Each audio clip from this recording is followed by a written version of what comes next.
Welcome to another episode of Simon Says, where facts come first. I'm your host, Jenny Simon. Grab your popcorn, your drink or beverage of choice, glass of red wine, maybe a cup of tea or coffee. Don't forget the Kool-Aid for the kids.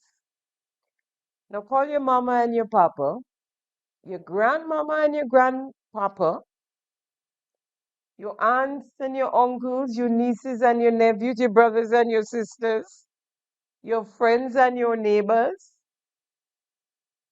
Walk with your pills. If you taking pills for high blood pressure and for your heart, walk with your pills. Call them all and let them know that Simon Says is on. Now buckle.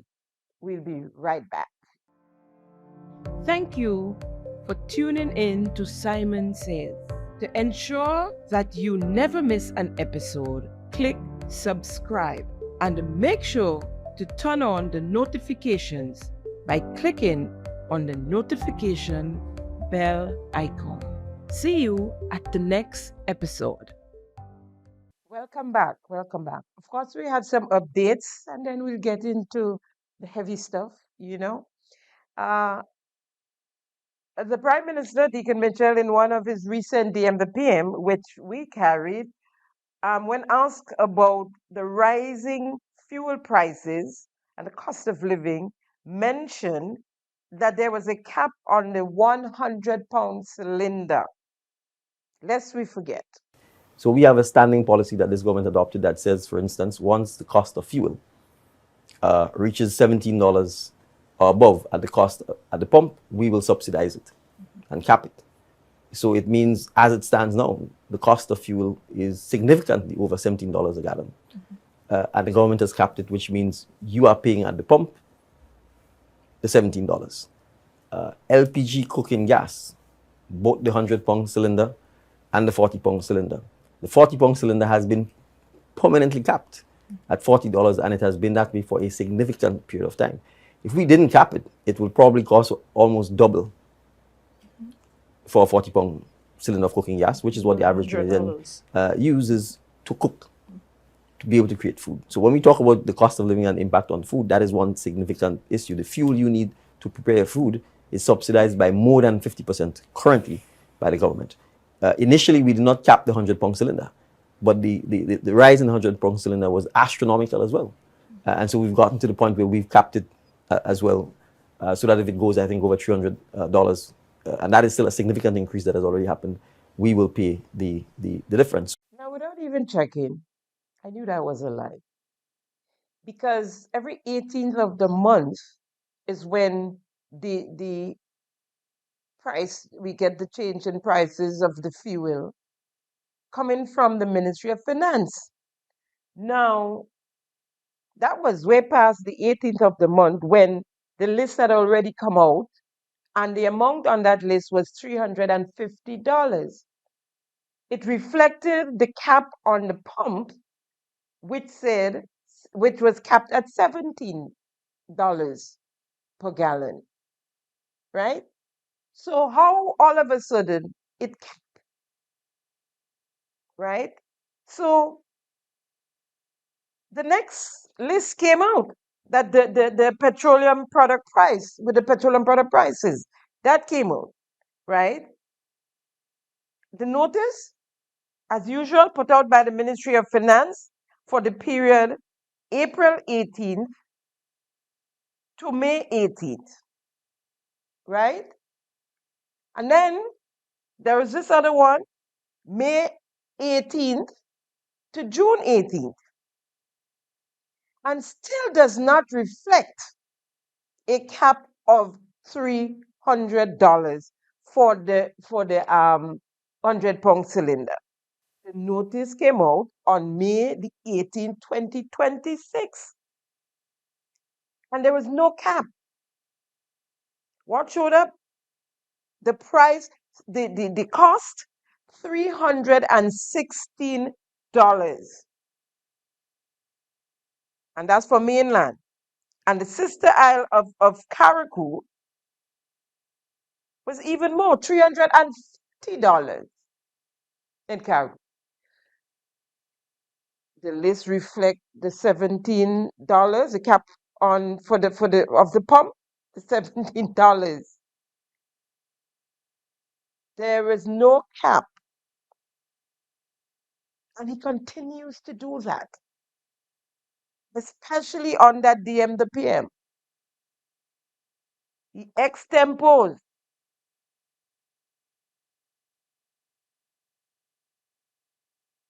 The 20-pound cylinder that remains at $40. But there's no $300 on no list. There was no reason to lie. But it seems as though we had to change that name to Bong to Lie. Bong to Lie. So just thought I'd update you all on that because it shows the simplest things is half truth and untruths. I promised you a month-to-month update on Project Polaris as a follow-up after the sword turning ceremony, which was held on March the 31st, 2026. As we know, after sword turning comes construction. So we've been looking out for the construction. But we also know that in Grenada, we do things differently. And they did tell us that they'll be doing things differently. That is the Deacon Mitchell-led administration. They said they'll do things differently. So when asked why turn sword or break ground, knowing construction was a long ways off, this is what the project sponsor, Andrew St. Bernard, and Prime Minister Deacon Mitchell had to say respectively. That in the receipt of a concept plan by the administration, which represents 15%, a little under 15% of the complete architectural plans that are required for construction, that you initiated a groundbreaking. So I would like, I guess Ms. Pat can chime in on that. I would like to try to understand why would you initiate a groundbreaking which actually signals the start of construction when you have a full set of architectural plans at a concept phase. And I will also, some of us are familiar with the numbers. So we know that the full architectural plan costs $50 million, that we noticed that $22 million was expended so far. Some of us are very familiar with the numbers on this project. So we know that a full architectural plan costs about $50 million, but you've expended $22 million thus far. So we're trying to, we would like you to explain what that $22 million was expended on. Thank you so much. Thank you so much. Okay, so thank you.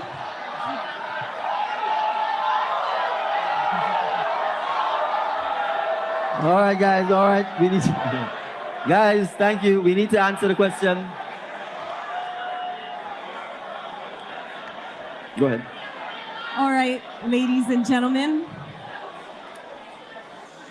I thank you for the question. I am going to take the first one, which is groundbreaking. Absolutely, we have a lot more work to do. We are still in the process of creating designs, but we also have a very aggressive timeline to work on. And so there are going to be several work streams that have to continue simultaneously. We have sufficient plans to allow us to begin doing early works. And in that regard, we are beginning and have already begun construction, the early works, the site prep, the utilities preparation, significant excavation.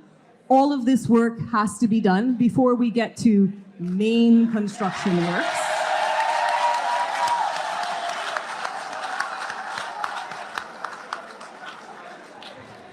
And all of this work is underway. And so we thought a groundbreaking ceremony made sense to make sure the transparency to the people of Grenada that work on the site has begun.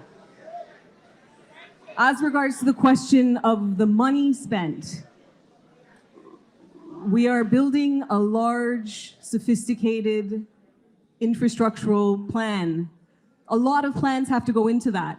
A lot of experts, consultants, partners have to come with us to be able to put together the necessary plans before we can put a shovel in the ground for implementation.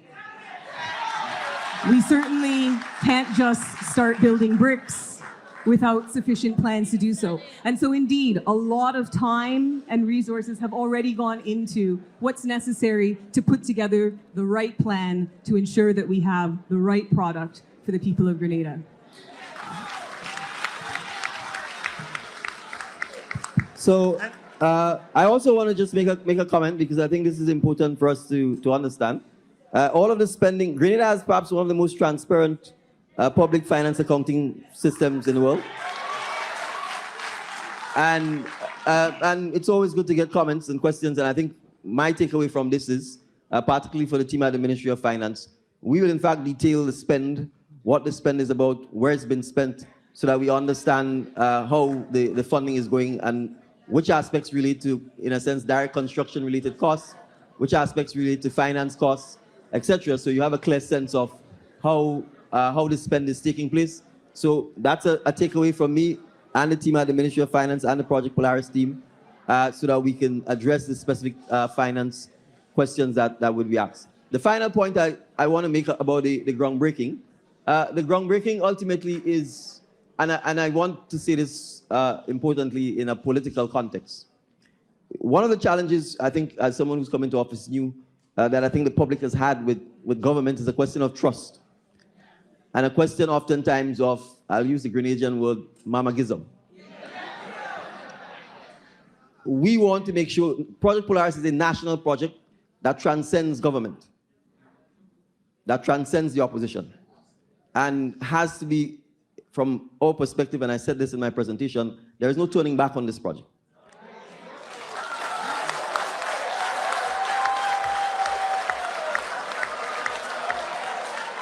Now, we could have taken the decision to have the groundbreaking a lot later in the year, but I know what that would lead to. It would lead to those naysayers thinking this is a political gimmick because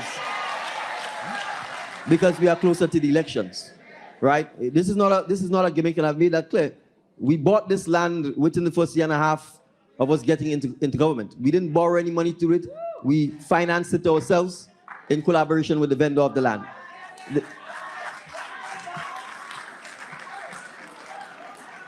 The land was available for purchase almost 12 years before, and we didn't do so. So it's important to emphasize that while in a classic sense, if it's a house or a small project, you'd probably break ground and then immediately after all of the heavy equipment and so on will roll in. This is a far more sophisticated project that has, as I said, national implications for ensuring that we can continue to get the support. And I'm going to emphasize this. When you're a small developing nation, that's the truth. People doubt the country's ability to take on and deliver transformative projects like this.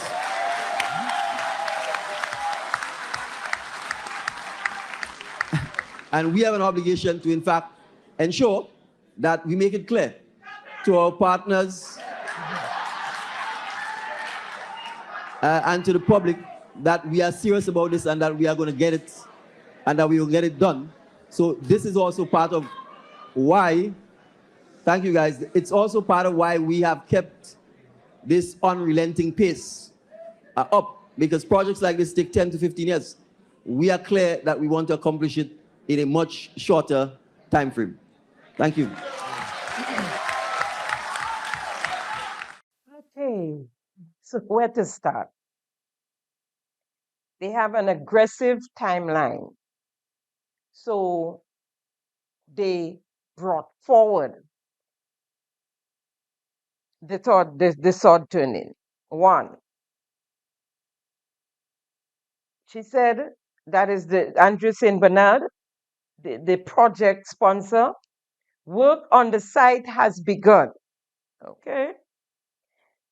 Significant excavation are taking place.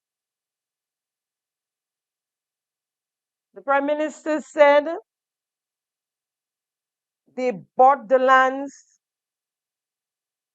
a year and a half into their tenure without borrowing. Okay, you didn't borrow, you paid down a 16 million as a deposit on it, and you owe 20 million, you still owe 20 million. So don't tell us you bought the lands without borrowing as if you owe nothing on the lands. $20 million is still owing on the land. But the part I really like is the fact that they brought forward the sword turning so that persons do not say it's an election gimmick. Folks, remember, we're heading into the final year of this term for this NDC administration, right? 1 year left. Whenever all these so-called roads, this building here, that's going on there, for 4 years, you neglected to do it. The infrastructure fell flat. And now you're trying to wrap everything into 6 months or maybe a year. What is it? Money's given out. Say what you want. If you want fridge, you get fridge. Whatever you want. Especially in areas like St. Andrew Southeast and St. Patrick West and East and so. St. Andrew Northeast. Say what you want. Only never hear about Soka Boka. Go ahead. So we know that it's an election ploy. You tried it, but you did not succeed. You did not succeed. But folks, let me show you.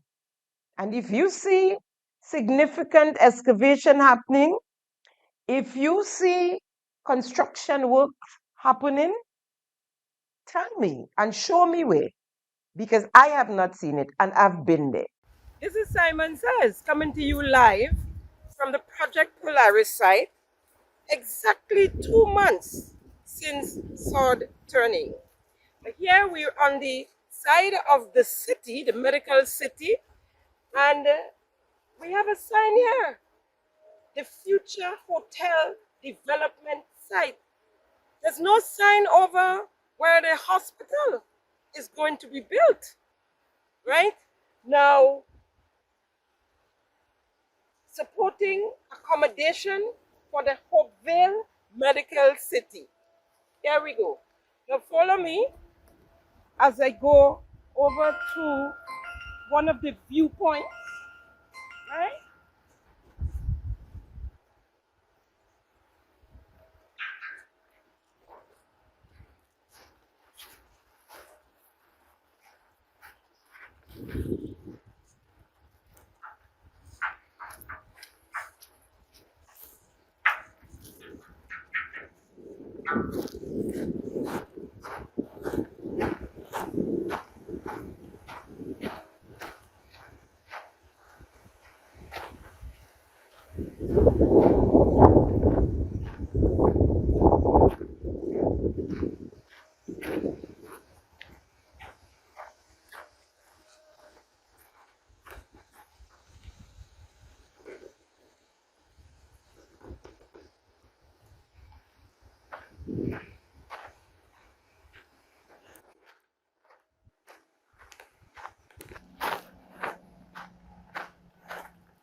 Again,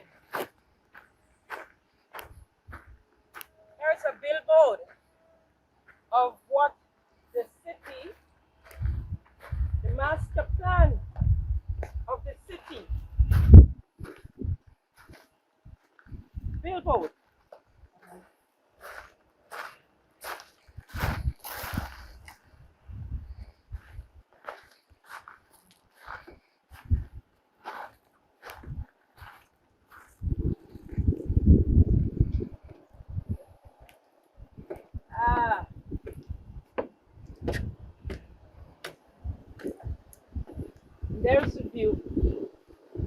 we get to the point of the actual hotel yet to know, guys. It's up the hill. Up the hill. See that? If you look here, see a little piece of the ocean there. People are about. They're not checking on no hospital. Everything they're checking on the hospital. Because remember, they have a lot of mitigation to do over there. It's a flood zone. And we're about to enter the hurricane season, right? Yeah.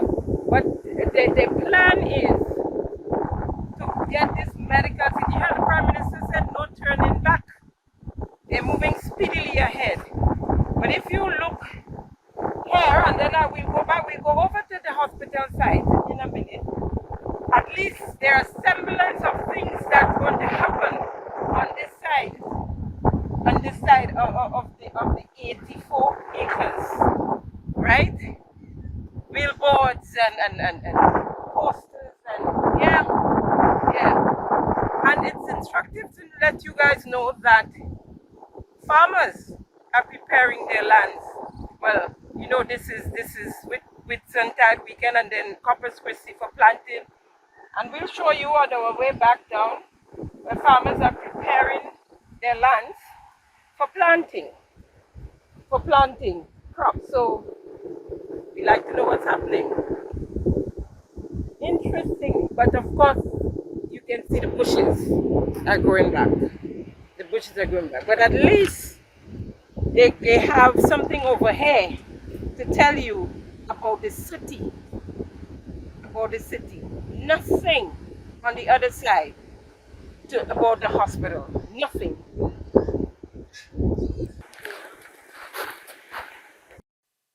So now let me show you where the hospital is going to, the hotel, I'm sorry, is going to be at the top of the hill, and just take a view of the area, the medical city area, and no excavation, no construction, nothing is happening on that side. And then we'll take you over to the hospital side. So I'm over here at Project Polaris, the hospital site, the general hospital site. And as you see, bush up to my hip, right? Compared to 1 month ago, which means absolutely nothing has happened further. And yes, we're here on the 28th of May, 2026. It's not a holiday, right? As some of you guys would have said, it's a holiday, that's why they didn't have workmen. Well, it's not a holiday today. And as a matter of fact, the last time I took the video, it wasn't a holiday. It was aired on a holiday, but it wasn't a holiday. Today is the 28th of May, 2026. This is what we bet here. Plenty bushes, no movements. My excavator is gone. They removed the excavator. So we're going to go across to the river, where the river, at least, cut the bushes, do some excavation. If you're telling people that significant excavation is taking place and that construction has begun, do something, build a shed, 2 bags of cement, do something. And you notice the side over there by the where the hospital is supposed to go. It's clean, it's clear. They had some flags and feather banners, and so they took that with them, right? They went with the excavator. And that's it. There's nothing happening. It's only bush. And you have the folks in New York clapping. They're giving claps because things are happening. Absolutely nothing is happening. So you've seen the area where the hospital is supposed to go. Now, here's a sneak peek of the river.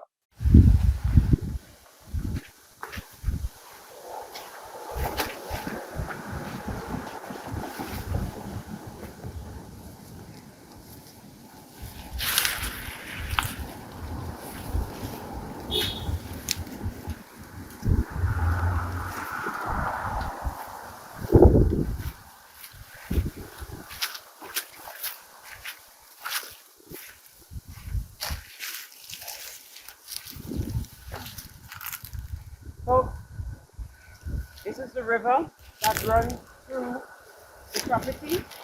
So that's the river they're going to decorate according to the project sponsor. They're going to decorate the river and make it a tourism attraction. So it's not a bad thing that there's a river running through the lands that causes floods when it's raining, and so that causes flood, right? I mean, they just think we are all fools.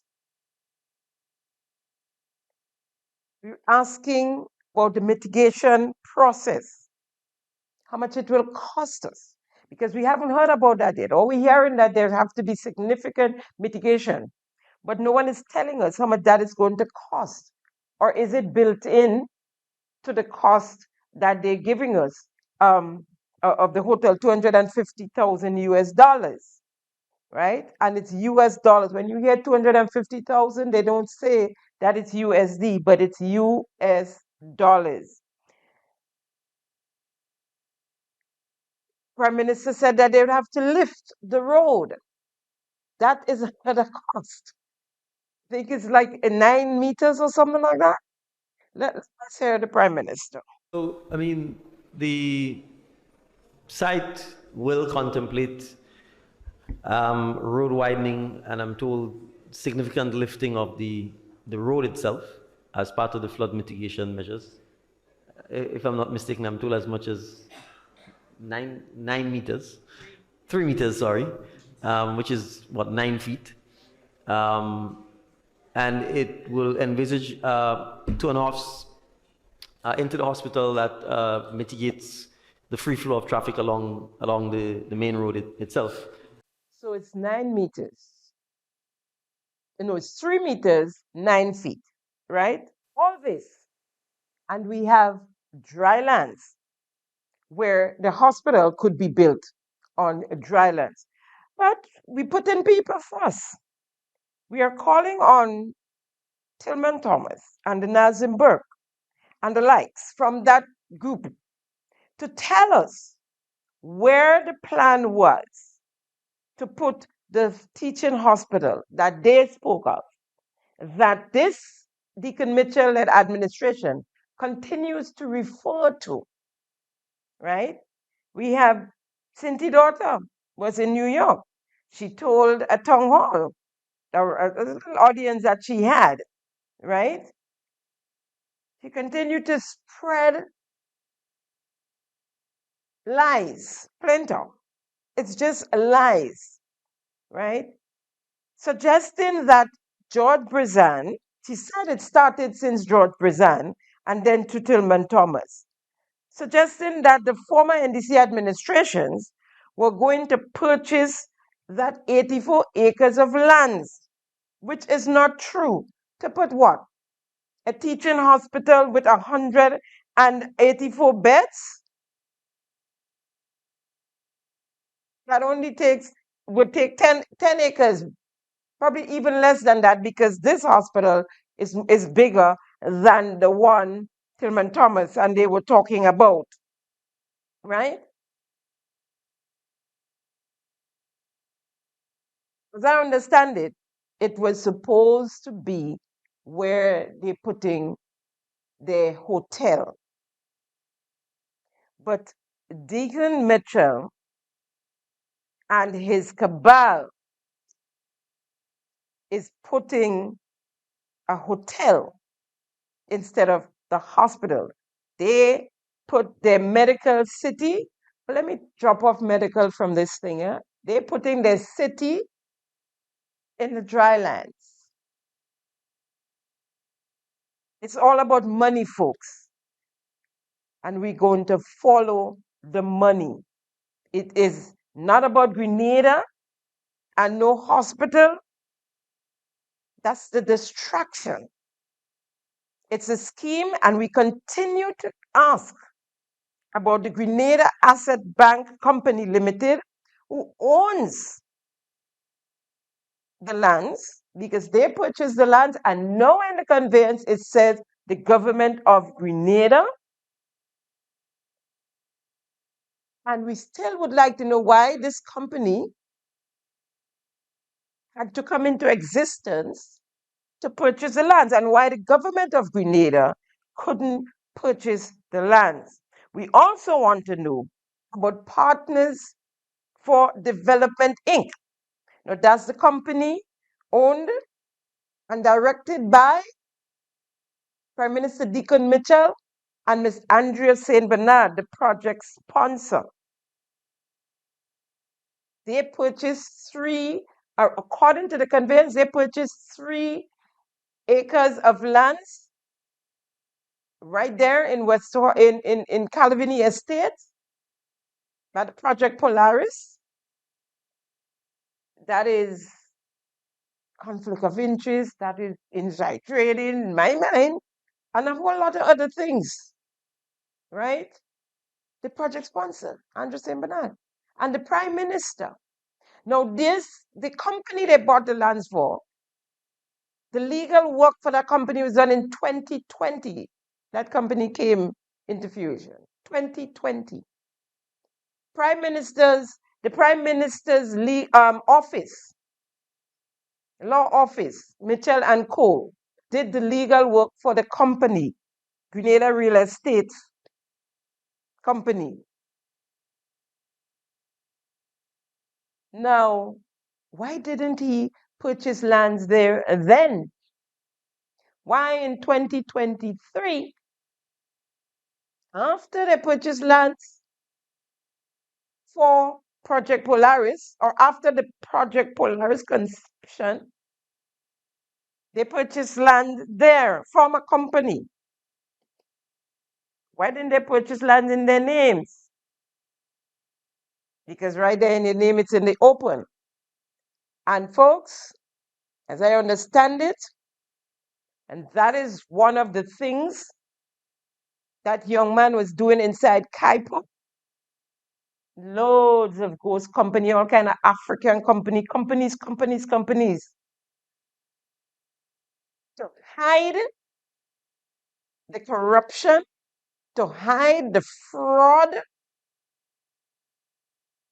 that this Deacon Mitchell-led administration and their friends and families are part of, the corruption that they're part of. And so now there's another company, Polaris Development Company Limited. They are advertising for a CEO, according to the advert for that PDCL, right? That is Polaris Development Company Limited. So they give us a little bit of thing on that though, because they know where to find it anyway. So they're telling us that that company is a special purpose entity established to deliver Project Polaris, one of government's flagship initiatives. One of? Where are the others? Where are the other initiatives, flagship initiatives? That's not even one, because all for now, Project Polaris is an imagination. All for now. There is nothing to show. You saw yourselves, my friends. Project Polaris is about Deacon Mitchell, Andrew St. Bernard, and the cabal. Like it or not, that's exactly what it is. They have only just brought in a company from Trinidad to do the geotechnical testing. The company is here already, and they await their barge, that would be coming up from Trinidad so they can start to do their thing, their geotesting. Simon Says will continue to keep you updated on Project Polaris. You can count on me for that.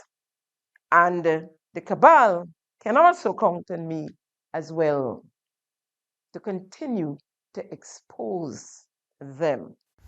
Until such time, coming to you live from Project Polaris. This is Simon Says. See you next month. Same time, same place. Well, by now, most of you would have heard of the Africans. I mean, most of you would not have heard if there wasn't a scandal that is going on over there, because Canadians didn't know.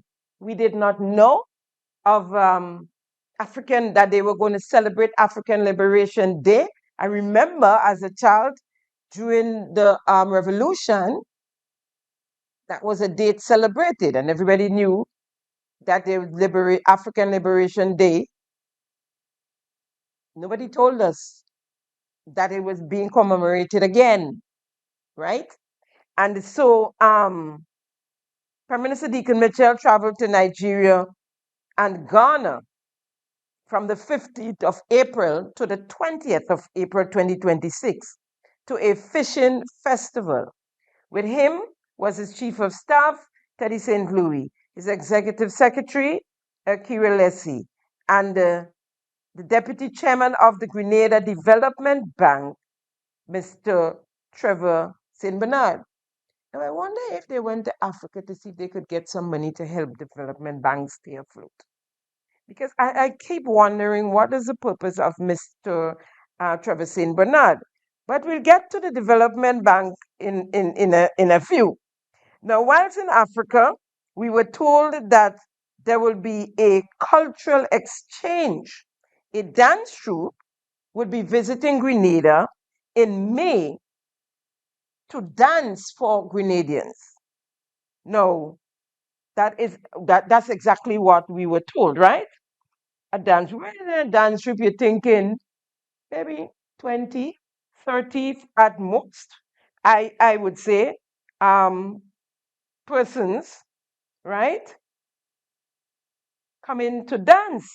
Now, as a result of that, from the Office of the Prime Minister, we had a statement from Prime Minister Deacon Mitchell. He said, "My most recent visit to Nigeria was in many ways more than a diplomatic mission.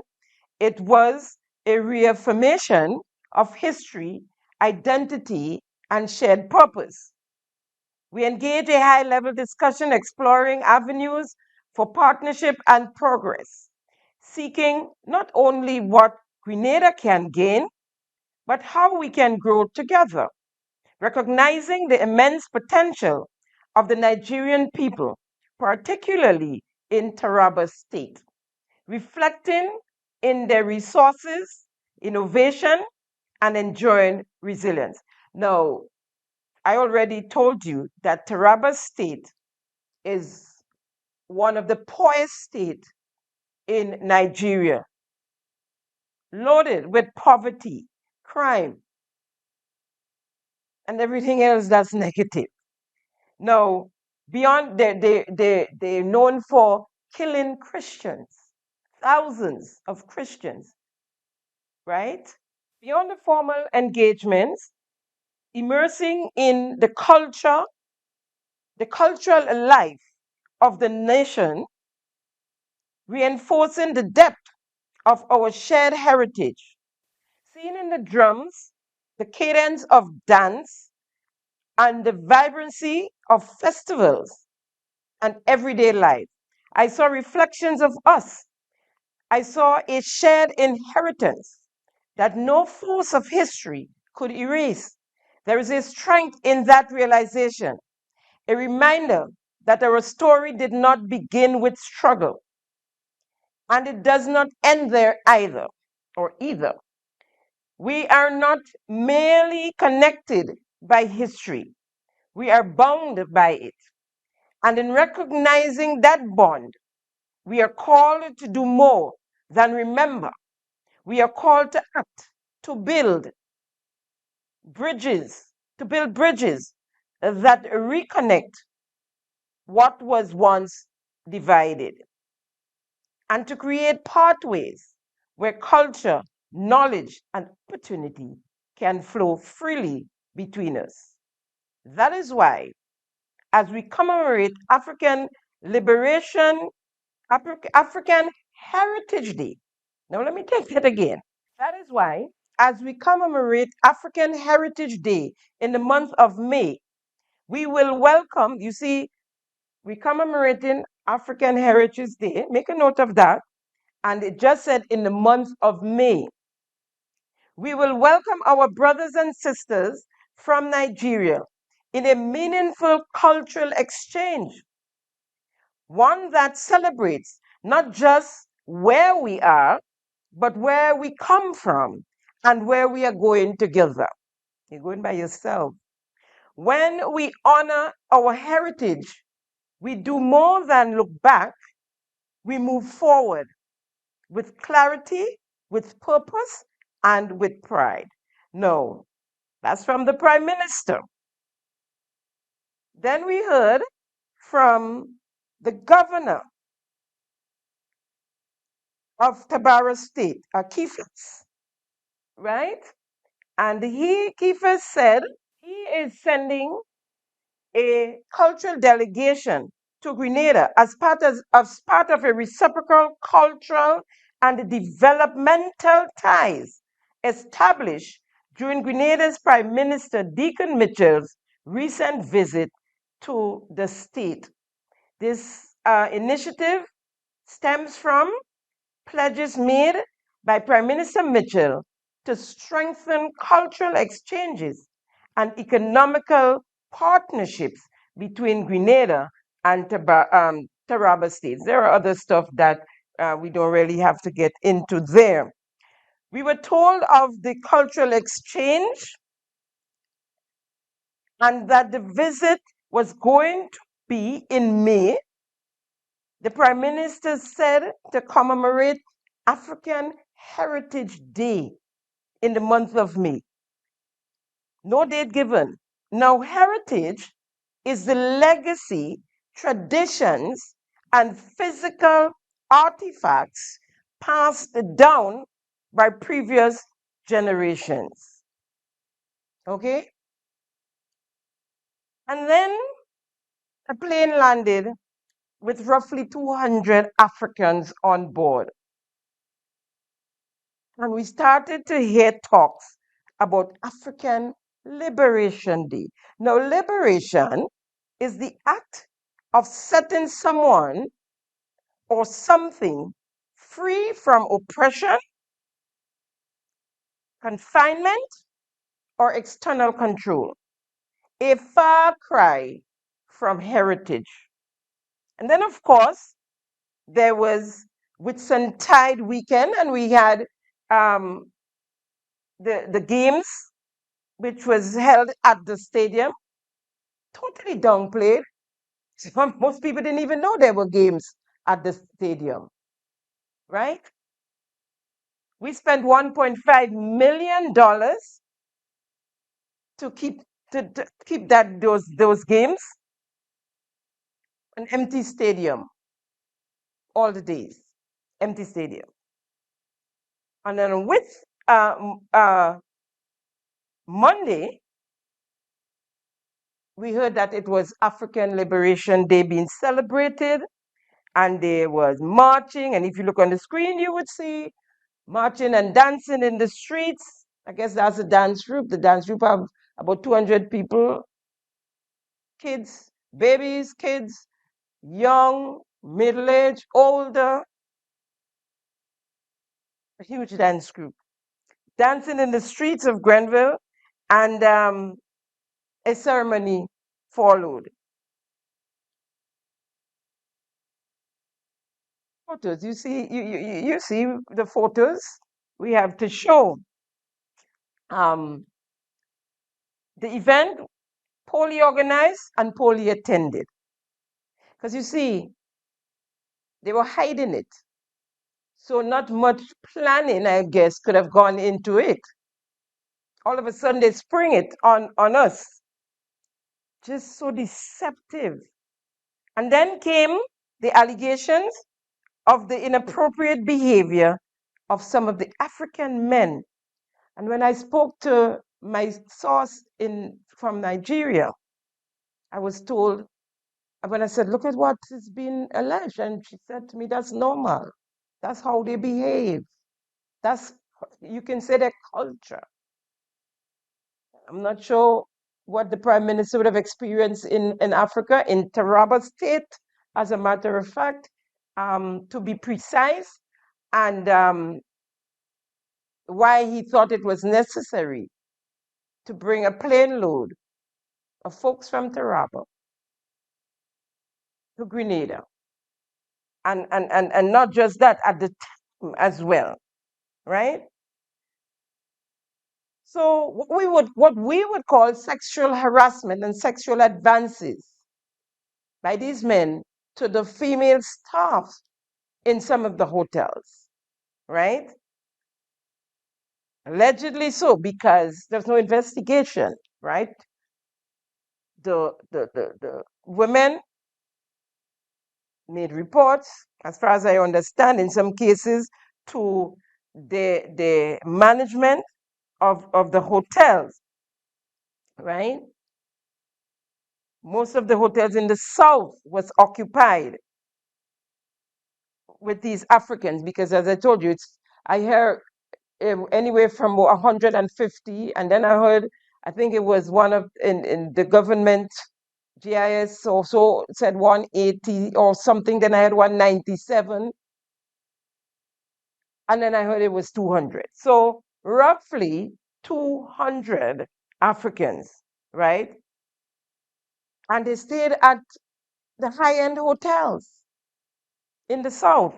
And I guess the stragglers went to, or as the member for St. John's would say, the commoners went into the cheaper hotels, right? Information reaching me is that some of the incidents was reported to management. I heard somewhere that the police might have been contacted. I also heard that the police said there's no case, or they did not get any report. But we also know that what's going on with the case with Nilan and Andrew and those guys. In one case, I know that a lawyer was contacted, right? Again, the silence of the authority is deafening. The Minister of National Security, the Prime Minister, who brought the Africans here, to date is mute on the matter. No statement from the government or the cabinet, nor the RGPF. But we're not surprised, are we? Lest we forget what the Prime Minister had to say in the Parliament on gender-based violence. And a government, a parliament, cannot raise people's children for them. It cannot parent people's children for them. And it cannot instill values in them. The young man who's alleged to have perpetrated this act, he too has a family. And what have they put in him? What values have they put in him so that violence to the point of a homicide is something that he will engage in? So I'm not going to get up and suggest that any government, any legislator, any parliament is going to solve domestic violence. It will not. And pretending to do so is going to be hypocritical, and you will have more violence. Yes, for once, he's not pretending, huh? Because we know he's a great pretender. On Wednesday, the 27th of May, 2026, the leader of His Majesty's opposition spoke on the matter in the Parliament of Grenada. Leader of His Majesty opposition. Thank you, Mr. Speaker. Mr. Speaker, I rise on what I consider to be a very urgent issue of national concern. Mr. Speaker, last night I first had a call from a mother who was almost in tears about the experience of her daughter at one of our hotels in the South. Subsequently, Mr. Speaker, two persons spoke to me, actually detailing their own personal experiences. And I want to give the context, Mr. Speaker, so that we can be very clear as it relates to the concerns that are out there nationally. And I believe over the last couple of days, we really look at the issue of how do we continue to strengthen cultural ties, etc., and how do we engage not just regionally, but our international brothers and sisters. But Mr. Speaker, we cannot hide the fact that there are serious concerns out there, particularly of young girls who are reporting incidences as it relates to guests hosted in Grenada by the government of Grenada. Mr. Speaker, it is worrying, some of the reports. And in some of these cases, references were made to similar incidences a couple months ago when previous delegations were hosted.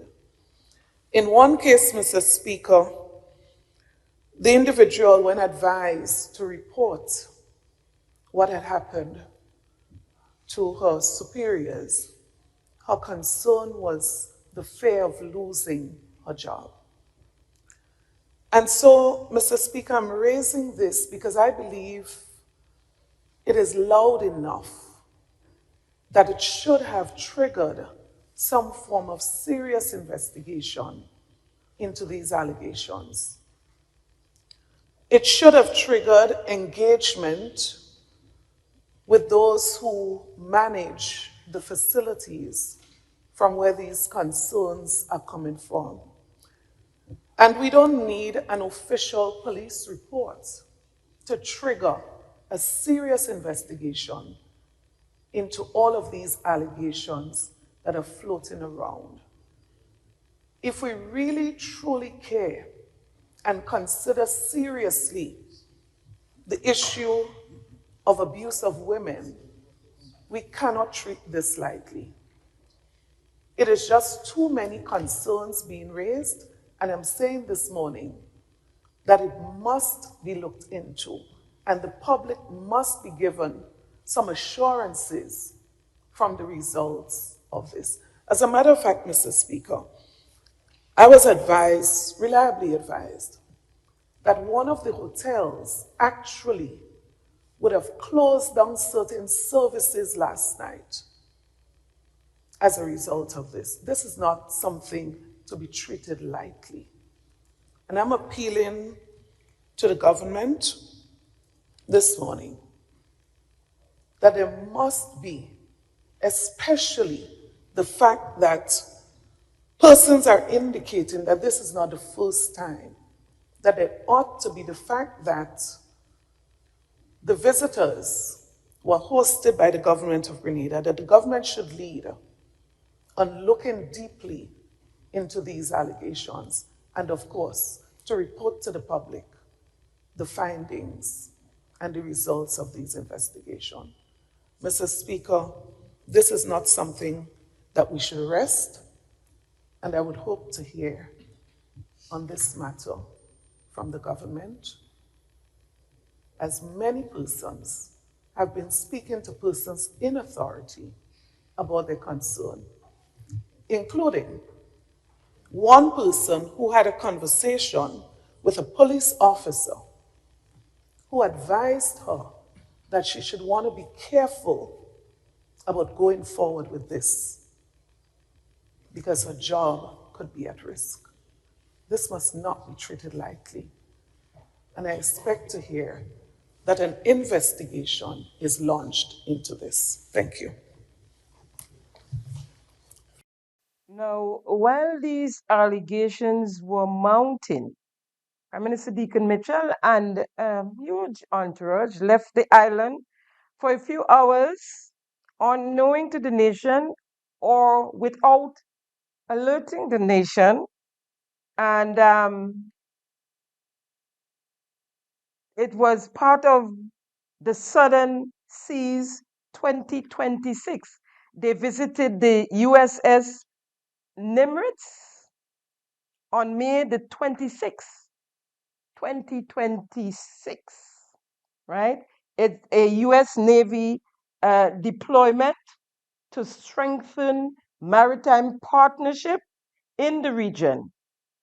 Now, photos would show, if you look on the screen, him on the flight deck and just other photos with US Navy officials and other Grenada government leaders.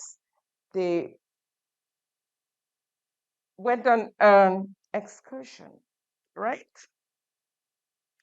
Now, something to note though, the aircraft the Africans came with that remained here on the island for the duration of their stay, the question is, who funded the trip to Grenada and who paid for the upkeep and accommodation whilst on island? They traveled in luxury vehicles. I know that these vehicles, the owners normally charge for the use of it. They stay there for what, 4 days, 3 or 4 days, and who paid? Who paid for the complete package of the Nigerian trip to Grenada? Now, those allegations of sexual harassment and inappropriate behavior, sexual abuse towards our women are serious accusations. And the Africans, the Nigerians, they were allowed to leave the island without any investigation.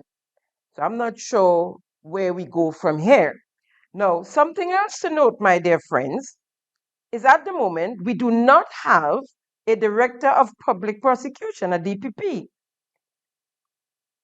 Christopher Nelson, KC, formally proceeded on retirement leave in January of 2026 after more than 3 decades. Senior Crown Counsel Howard Pinnock is serving as acting Director of Public Prosecution since then. So 5 months, we're heading into 6 months since we do not have a DPP. Who we have is an acting, and this is not a position where we should have an acting DPP. This is a position that should be filled. Nothing much can happen when it comes to legal work, when it comes to crimes and accusation of crimes. Nothing much could happen if we don't have a DPP. We're calling on Prime Minister Deacon Mitchell as Minister for National Security. The Governor General, I don't know who, but it's time to appoint a DPP. It's overdue. Everything just peckamel, everything is just nonchalant, everything is just going down the road. You know? Now, added to the sexual harassment allegations, the nation was exposed to Ebola disease. Almost 200 Africans let loose on island without screening or quarantining. Immigration sources said they were told not to question, or they were not allowed to question the Africans on their arrival. Our hoteliers, their staff, their families were also directly exposed. And the locals who turned out to the African Liberation Day celebration. And by extension, all of us Somebody must know somebody who was there or who came into contact with the Africans. In the meantime, an African flight was turned back from St. John's, Antigua, that was cancelled, could not enter. The Antiguans suggesting fares over Ebola. Another one from St. Kitts refused entry to 17 Nigerians who arrived on a regional airline. Meanwhile, African health body warns of 10 countries at risk of Ebola outbreak, and that was 10 African countries. Now, among those 10 countries, Nigeria is not one of them. But who's to say that somebody from one of those African countries was in Nigeria or vice versa? Even some of the persons who came, who visited Grenada, could have been in one of those countries. Let me give you the list here, right? So, folks, you have to be very careful with this Ebola stuff. And but our prime minister just let loose a bunch of them on us. Right.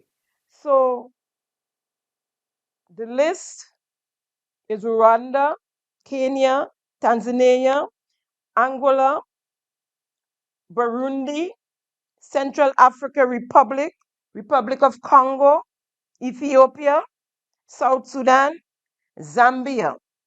All these countries face risk, says the African CDC, right? So this thing is slowly becoming very serious. And so we have to protect ourselves. And we all know that the Prime Minister seems like he's ready to go back to the motherland. He's on his own there. But be careful, sir. Be careful. It is too serious. It is just too serious. And we don't have the resources if we have an Ebola breakout here on island.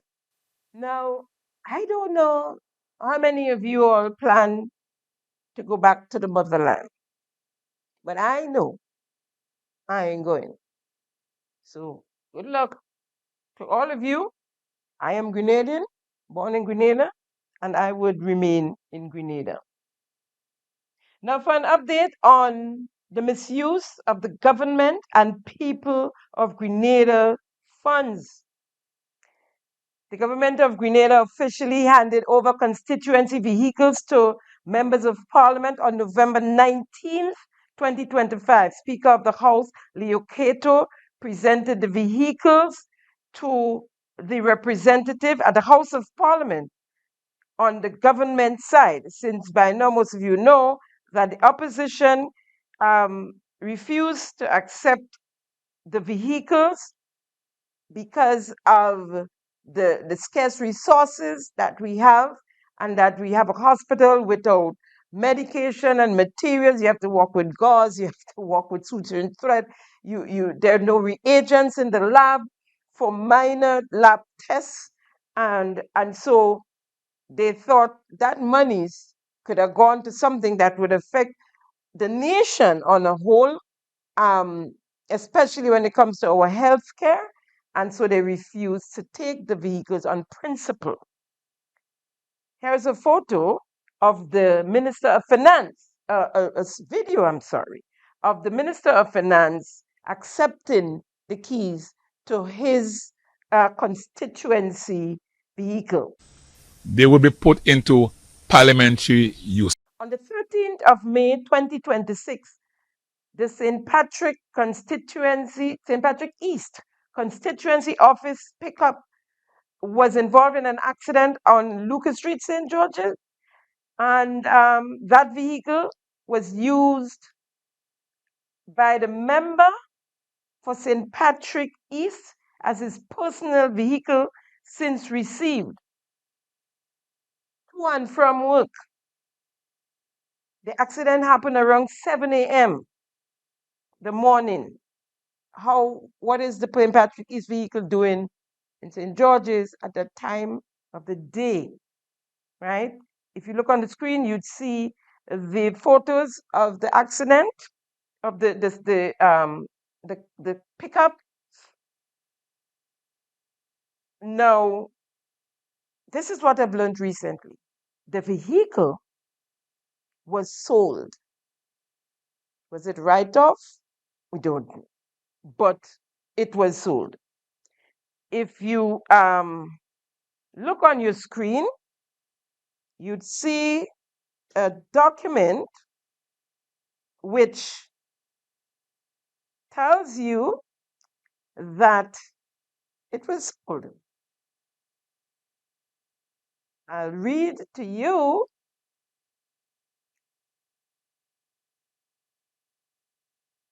And it's has the license there. The vehicle is insured with Grenadian General Insurance.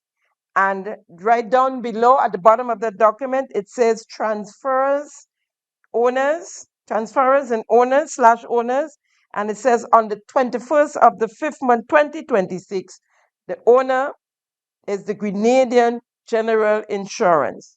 So it was sold to the Grenada General Insurance on Scott Street, St. George's.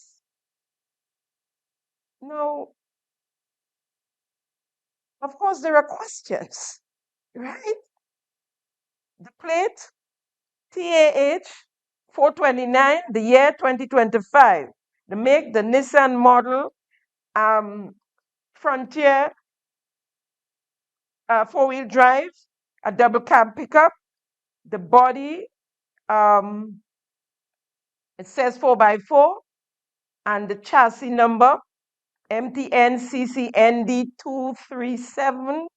230Z, sorry, and engine size 2500 cc, and the color white. There you see it, the license number, etc. And it says insurer, Grenada General. And right down below, yeah, you see where it says the vehicle was transferred to the insurer, Grenada General Insurance. The question is, was the procurement board responsible for the sale of the vehicle? The only body responsible for the disposal of government assets. Now, the chairman of the procurement board is always the permanent secretary of the Ministry of Finance. In this case, it is the brother of the member for St. Patrick East and Minister of Finance Dennis Cornwall. His brother, Mike Sylvester, same mother, same father, is the chairman of the procurement board. So, what now? Is he going to get another vehicle? How much the vehicle was sold for? Where's that money? We need to know. Just as how they come and tell us that we bought 15 pickup trucks for the parliamentarians and make confusion when the opposition did not accept theirs. Come and tell us about the accident and that the van was sold, the pickup was sold, and where do we go from here? Right? Because they need the vehicle for their constituency work. According to the Minister of Finance himself, at the 2026 reading of the Estimates of Revenue and Expenditure 2026, under the heading Strengthening Parliamentary Representative, Mr. Speaker, our government remains committed to strengthening parliamentary representation and ensuring that all members of parliament are equipped to serve the constituents effectively. The goal is to provide adequate resources over time, including establishment of state-owned parliamentary offices in each constituency, providing a permanent and accessible space for constituents to engage with their elected representatives. To this end, in 2025, each constituency, as far as practicable, will be outfitted with a suitable vehicle to facilitate greater mobility and outreach, ensuring that the needs of everybody, every community, are met with efficiency and care. Efforts will be made to secure hybrids and electric vehicles consistent with government policy of greening the transport sector. Well, I guess they don't have the policy of greening the transport sector anymore, because clearly those vehicles are not either hybrid or electrical, right? Just another case of mouth open, words jump out. Secondly, our government, the people's money, purchase those vehicles, the NDC money, and therefore the abuse and misuse of those vehicles must be called out. The NDC are using the vehicles for their parties and their personal use. It is quite appalling and vulgar. From the member of the South selling salt fish to selling breakfast to raise funds for the NDC St. George's Northeast branch. The Minister of Finance himself, who used the St. Patrick East constituency vehicle as his personal vehicle, carrying him to and from work until he mashed it up. Was it NDC money used to purchase those vehicles? Secondly, you will all remember the Speaker of the House handing over keys to the vehicles to the members and willfully not disclosing that he got a vehicle as well. Now, lest we forget, his vehicle, let me just pull it up here quickly, right? The vehicle he got, so the Speaker's vehicle, the plate GAQ312, the year 2025, the make Nissan, the model X-Trail, the body SUV, and the color gray. The engine 15,000 HP, right? That vehicle, my friends, was in an accident, right? This car, I'm not sure why it was bought for the Speaker. The Speaker have his vehicle, his personal vehicle. Not sure what is the purpose. What was the purpose of buying him one? Maybe they thought he would have felt left out with the 15 vehicles. Not sure, but he used it to go to church. If you look at there, you see a line of vehicles parked by the side of the road. The one right at the back, that's the vehicle we're talking about. Now, why was the Speaker of the House given the vehicle in the first place? A few days ago, however, the son of the Speaker of the House, Donato Christopher, crashed the government vehicle. What is worse, Donato Christopher doesn't hold a driver's license in his name. The Speaker, Leo Cato, I am sure, knows that Donato, his son, do not have a driver's license.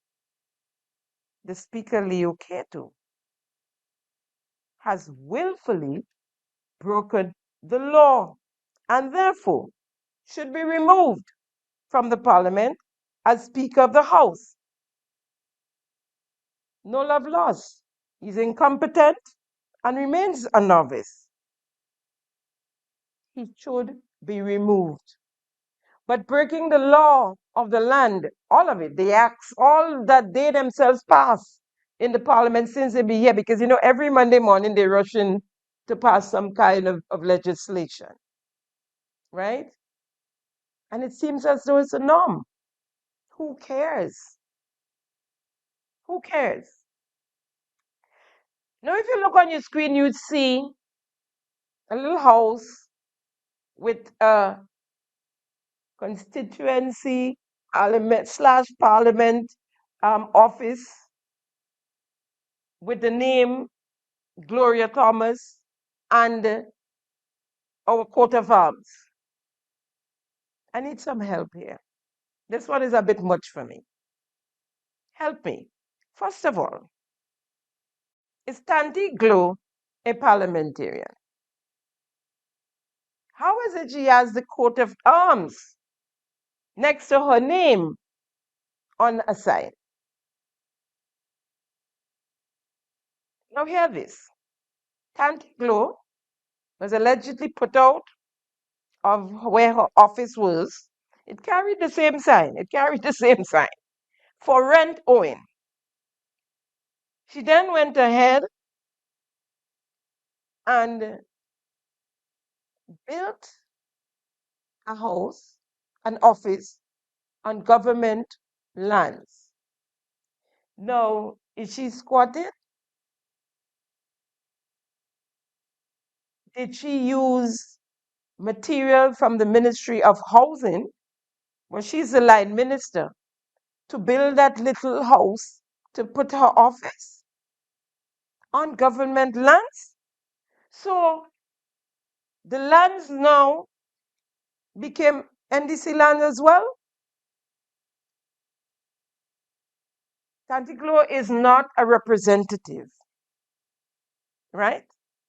She is not an MP. Show us the receipt for the land. If NDC bought the land to put their office, their constituency office, show us the receipt. And show us the receipt for the material, the boards, the windows, the doors. Show us. To build the house, because Tanti Glow, you can't just take the material and build an office. So you don't have to pay rent. I don't understand how these things happen. They just happen and nobody says anything. Or did Tanti Glow get permission to do that from who? The Prime Minister, the Cabinet?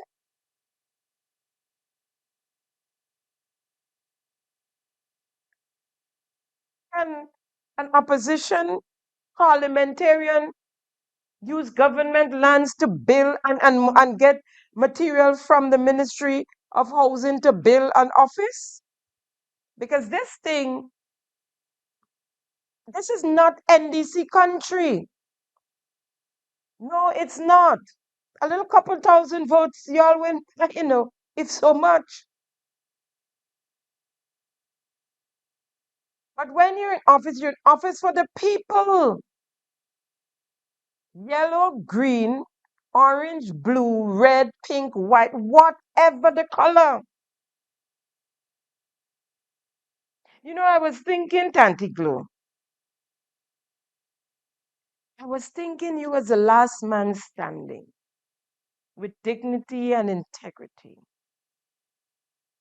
It seems like you proved me wrong.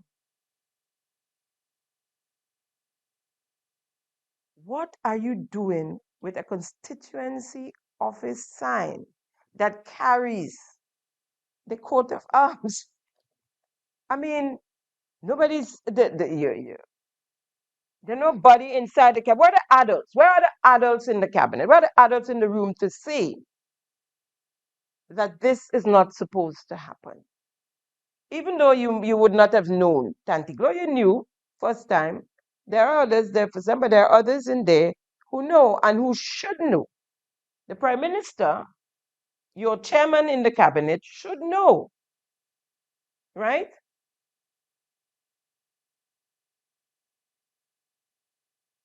And added to that, you're not even the candidate. The hierarchy and the NDC supporters of St. Andrew Northwest, they chose number 10. The news report said they voted unanimously for number 10 to represent them in the upcoming elections. So what's your claim? You claim to fame, Auntie? That you're gonna build a whole house to put your office and put up and put up sign with the coat of arms on it?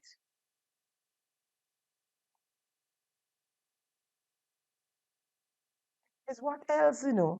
It's what else? I don't think there's anything left for this Deacon Mitchell-led administration to surprise us with. I believe we've seen it all. The question is, what have we done to deserve this? Huh? Really? What have we done to deserve this? I want to share with you this clip here with the Prime Minister on DM the PM,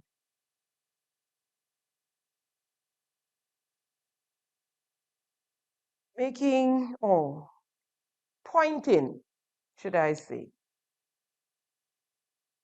V. Nazim Burke as ambassador to energy. Ambassador Nazim Burke, who we've now designated as an ambassador for energy, who heads our oil and gas. Now talk about job for the boys.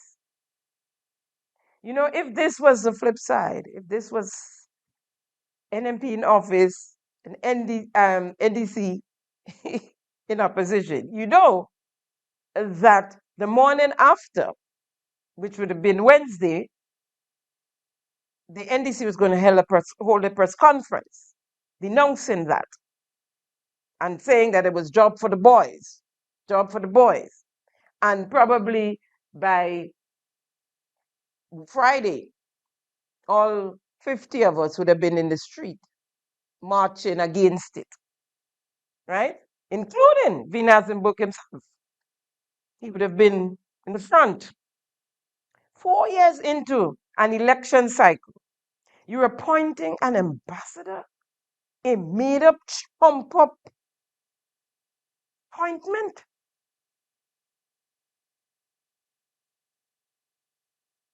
Like many of the other ambassadors or ambassadorial position, folks, we have ambassador of the ocean, ambassador of ICT and the creatives, ambassador of development and investment. We have ambassador of the environment. We have ambassadors at large. The one that hops plane and flies in private jet monthly, Mr. Richard Nixon Peters. And Global Health Ambassador, I mean, you name it, we have it as ambassadors. You have CARICOM ambassador. Well, they always had CARICOM ambassador, right? All trumped up to feed the boys. Mr. Burke was chairman of the Oil and Gas Committee. The Prime Minister boasted that they're doing human service, really. Just a stipend. He'd be doing the same or work as the chairman of the committee, or we would have another chairman of the committee. Nobody tells us anything. And the Prime Minister goes and DM the PM where a handful of people pay attention and says all sorts of things. So you couldn't come to us in a post-cabinet briefing and say we have appointed V. Nazim Burke as energy ambassador or ambassador to energy, you couldn't tell us that in a decent way, in a professional environment. But what is sad, my friends, what had me sick at heart is the hypocrisy of some of these people. Everything we condemned, and I say we because I was there. I was there at some point, and we condemned. I hosted a heartbeat program for 5 years. Everything we condemned as NDC in opposition, and let me tell you, we did condemn. If breeze blow hard, we condemn. So all this talk about the opposition only there to oppose now, that's a load of. We wrote letters around the world. OAS, we had weekly press conferences condemning the NNP. Weekly. We marched and marched and marched. We marched for health. We marched for vendors. We marched for corruption. We marched for education. We marched and we marched and we marched. What? NNP, NDC, NNP has never marched. NNP must have held 2, maybe 3, if so much, press conferences in 4 years. And you're talking every time they make a constructive criticism. You talk about all the effort is to oppose. Huh? No, about opposing. But you see, a lot of y'all are Johnny come lately. They came with Deacon Mitchell in 2022. So they have no clue what went on before. So yes, we in the NDC opposed everything under the sun. We did. The NDC now, all the things we condemn, they're doing it and worse, in a worse way than the former administration. Corruption, fraud, theft, dishonesty, nepotism, victimization, vindictiveness, conflict of interest, no integrity, no transparency, no accountability. They instill fear in the people, in the workers, people who don't not even working for the government, people in the private sector are even afraid to speak up for fear that their sister or their brother or somebody they know might be victimized. No equity, no fairness. Your mission statement is a joke, is laughable. It says to build a prosperous Grenada based on environmentally sound principles and a just and equitable society. Sounds good, eh? If only sound principles, equitable society, we've lost that over the past 4 years. Totally. Nothing so. I sat around table with most of you guys. I look at you now and I have no clue who you are, who I'm looking at. Hypocrites and parasites. It's all about you and the money. Your tagline, putting people first, is a big lie. It's all about you, all about what you can get. It's like grasp and grab it.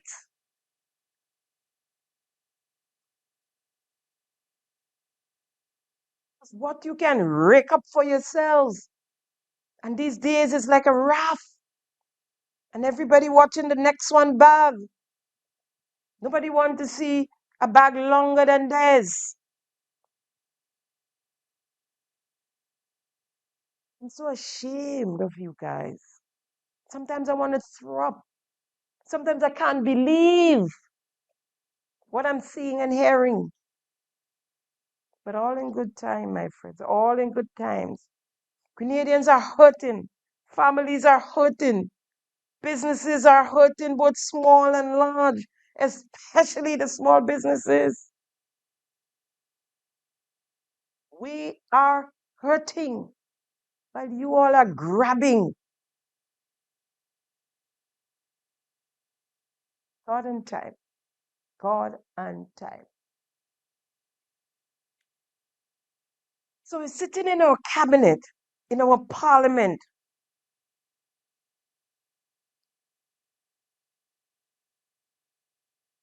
With persons who continue to grab.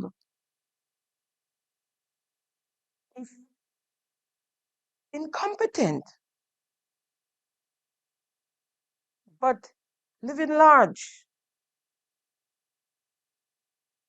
Our minister for MIT, the member representing the South, Andy Williams, embarrassing to say the least. And against the supreme law of the land, our constitution order. What is worse, my friends, is that this individual sits as prime minister of this country, probably for more times than the prime minister himself. He was acting prime minister as recent as May the 15th to the 19th, 2026, when the prime minister went to the US, started a visit to the US. Acting Prime Minister Andy Williams is bounce checks, is theft, is fraud, is bribery. He has accepted a bribe, monies in exchange for a contract, the contract of the Cliff Road project, for example. The managing director of CCCCI was given a contract, the contract for the Cliff, in exchange for $115,000. 100 in cash, in hand, I should say, and 15 to renovate his pickup truck. Now, that's where that was the start, the beginning, where the bribery thing came. Let me step back and start at the beginning. Just 5 months after the NDC took office in June 2022, Andy Williams was given a $300,000 MSME loan meant to the revival of the small hotel industry coming out of the COVID-19 pandemic. A GDB loan was given to Andy Williams, $300,000, 5 months after coming into office. And it reads, December 20th, 2022. Mr. Andy Williams, Managing Director of A&D Distributors, Limited, Woodlands, St. George's. Dear Mr. Williams, we are pleased to advise that a loan of $300,000 has been approved for A&D Distributors, and as part of the Micro, Small and Medium Enterprise MSME Support Fund, a program of the Government of Grenada and the Grenada Development Bank, and is subject to the availability of funds at the time of a drawdown. The following principal terms and conditions apply. And it says all fees and changes due to the bank in respect of the loan must be paid in cash or by banker's draft upon signing the loan agreement. Even in this here, they're specifying that this guy must pay either in cash or banker's draft. We are not receiving checks from you. Why? They knew. Because when the NDC came into office, Andy Williams' name was on in cash office in areas where government collects cash, like the IRD and by the courthouse and different places where his name was on those lists as to where they have persons that they're not receiving checks from. In this, they're telling him they only want cash or a banker's draft from him, right? Now, this here goes against the act of the bank and the constitution, where members of parliament are not supposed to enter into contract with the government of Grenada. And here they're telling us, right, that he has just signed a contract with the government of Grenada.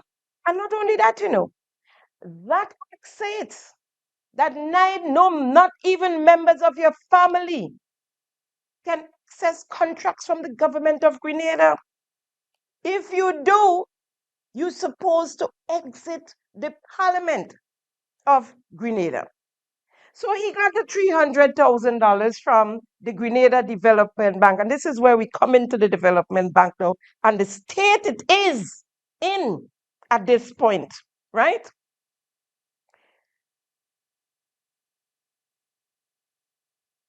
Four months later, he received another loan from the Grenada Development Bank, which was consolidated with a previous on-service loan that he had at the bank, totaling in excess of $3 million. That does not include that 300,000, I'll have you know, right?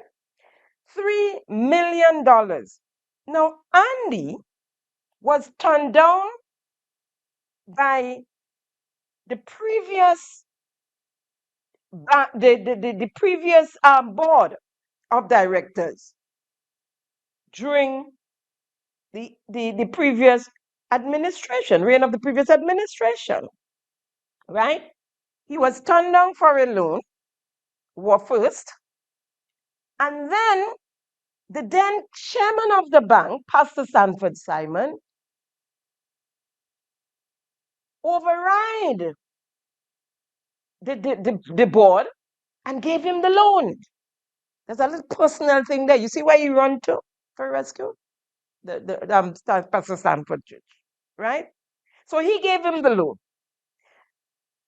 The board then knew that he couldn't service. I mean, everybody who get a little loan know you had to show the bank or the financial institution how you're going to pay back the loan, right? After that, he applied for another loan on the 17th of June 2022, a few days before the elections. He was turned down by the then board and refused the loan. Here we go. Here we are, where the new board of directors, the NDC board of directors, as I like to call them, headed by Andrea St. Bernard as chairperson, they ended up giving him the loan. Folks, knowing the gentleman cannot pay back the loan because the loans was given to him to pay debt, people he was owing. You don't have a business, a functioning business, because I think they said some for paying back and some to revive his wholesale business. You know that he doesn't have a functioning business. And if you have a functioning business, it's to pay your bills and to keep the business going, right? Not to pay millions in debt. When you pay millions in debt, that's like throwing money into a hole, right? Because there's no multiplication there. That's gone. That money gone, right? And so the bank, the board knew that. And they still gave him the loan and have him owing millions of dollars, right?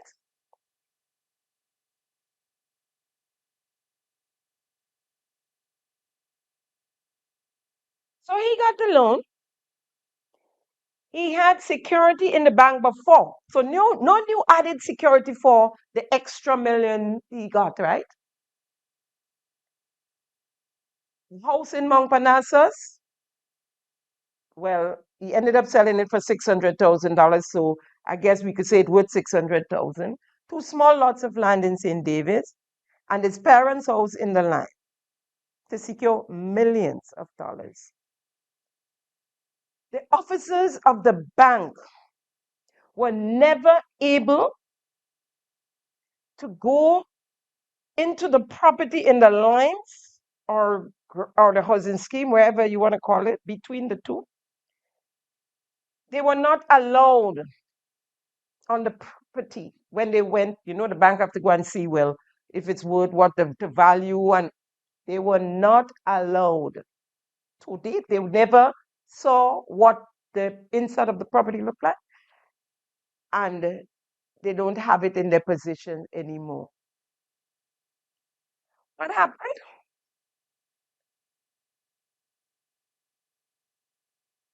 The conveyance. Now, according to the 6th deed of further charge, which was prepared by Attorney Trevor St. Bernard, who is the deputy chair of the Grenada the Grenada Development Bank Board of Directors. He is the deputy chair on that board.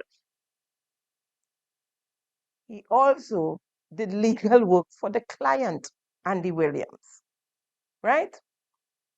So according to the 6th deed of further charge, if Andy Williams paid the GDB $300,000 by July 2023, they would release his securities to him.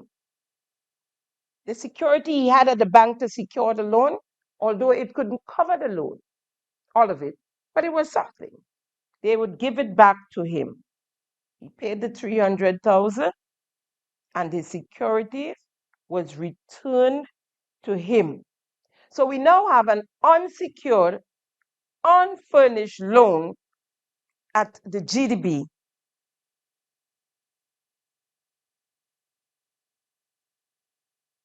The bank was about to foreclose on the house in Mount Parnassus.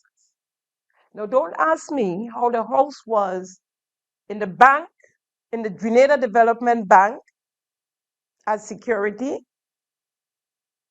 and it wasn't owned by Andy Williams because the bank was about to foreclose on it. But it's in the bank as security. These people are criminals.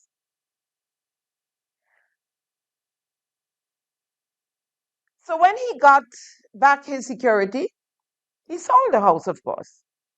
And he sold the house for $600,000 to Nelson Louison, the managing director of CCI, who got the contract for the clip. And that's where the relationship began. That's where the relationship and unfolded into a bribe. If you could purchase my house, you have money, man. Here now. Here now. Let's look at a deal now.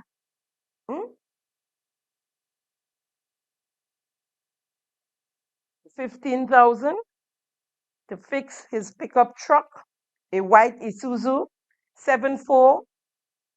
a white Isuzu T4 254 with the Bam Bam falling out in exchange for the Cliff Road project contract. Of course, the 100,000 in hand.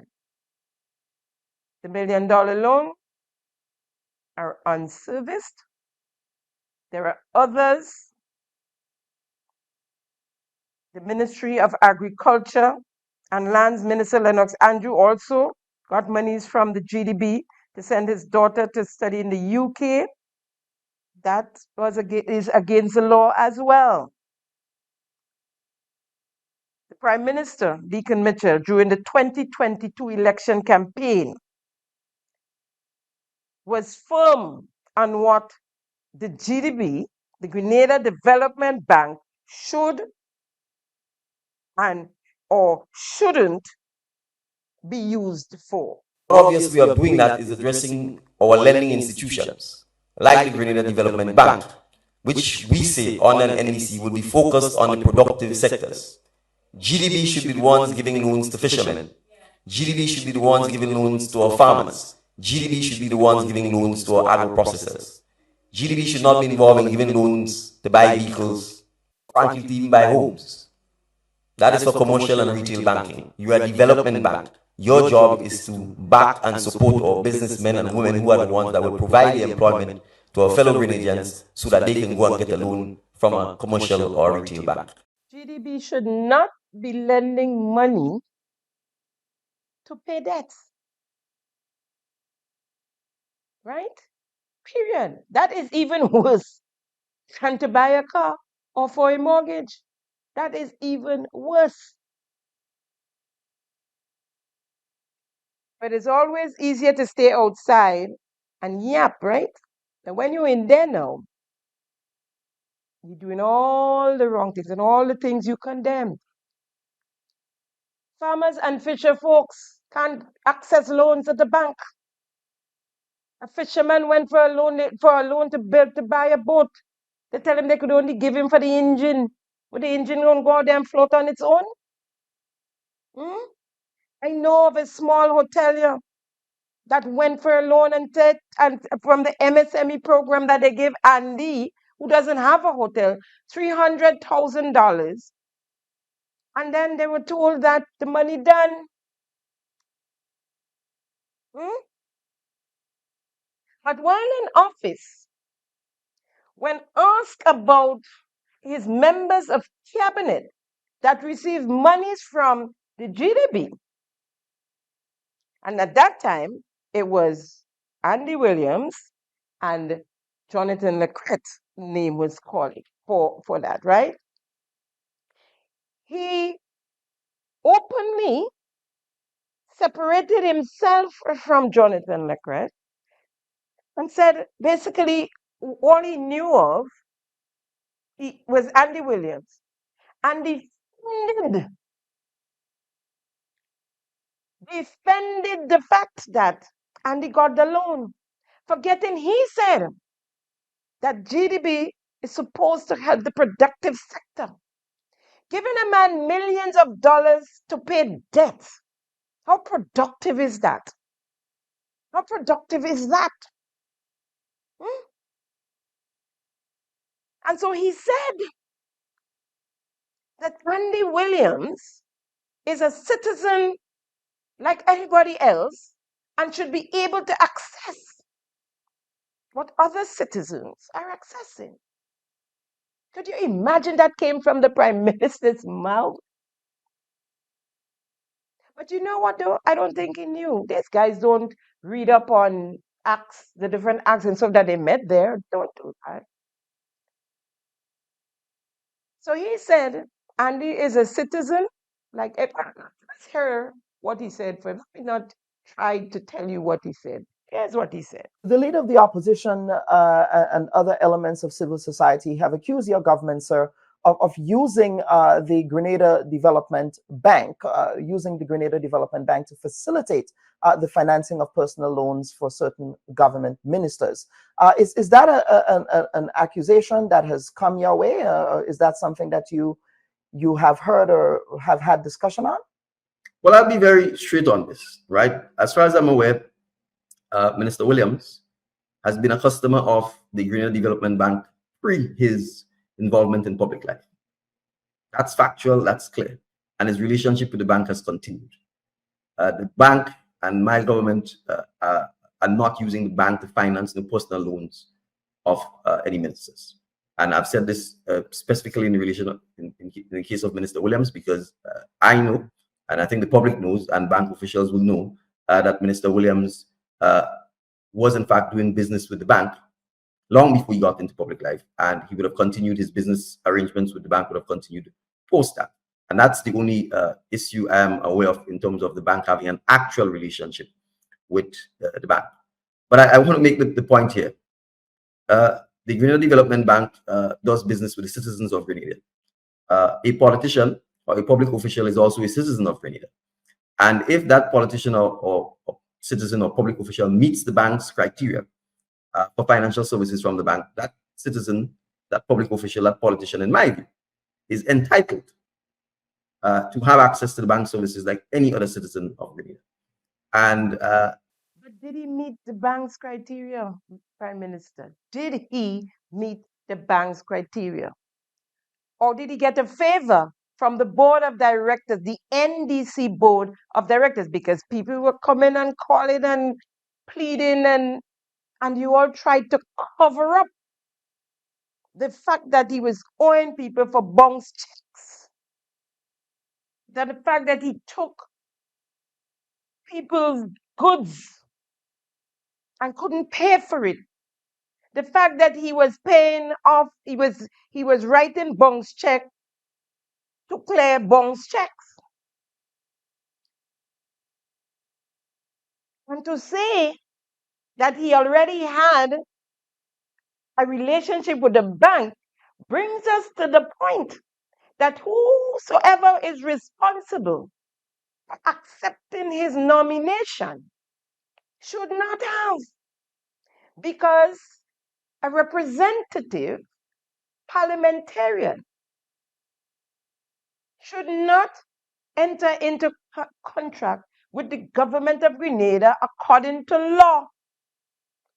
So in the first place, if he was owing the bank millions, and if he's owing the government of Grenada millions in taxes, he should not have been accepted as a candidate. He should not have been nominated. His nomination should not have been accepted. And I do believe the electoral office has a part to play in that as well. So you just expose him there, that he should not have been a candidate in the first place. What he didn't know, or what you didn't know, Prime Minister, is that Jonathan Lacrette, after finding out that members of parliament can or should access loans from the Grenada Development Bank according to the act, and not just them, as I said before, you are no member of your family, extended family as well. When he found it out, when it was brought to his attention by a member, a worker at the bank, he had already received the monies in his account, but he did not draw down on it. He gave it back to the bank and went elsewhere to seek financing for his mortgage.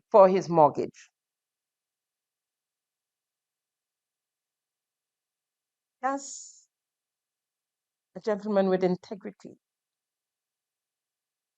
right? He didn't know. When he knew, he's opted out, right? He sourced a loan elsewhere from another financial institution. Let's hear what Mr. Lacrette had to say on that matter. It's a bit noisy because it was outside, but I'm sure you'll be able to hear what he was saying. has to do with allegations that you received a loan from the Grenada Development Bank. Of course, those allegations were also targeted against one of your former colleagues, Yes. Mr. Andy Williams, who, in a sit down with me, he indicated that that particular loan was approved before his entry into politics. Yes. So, what is the reality there with respect to Yes. GDP and Mr. Lecret?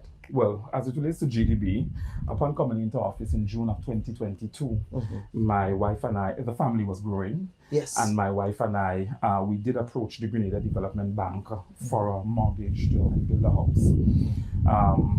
Truthfully, while we were in the process of waiting for the loan to be approved or not approved, a former member of the board of directors met me, and we were just having a simple discussion, about politics and so on and so forth. And as a result of that, it came to him asking me, well, I see you went into GDB, you're looking for something, etc. Maybe I can guide you as a former board member, etc. And I said to him what my wife and I were doing.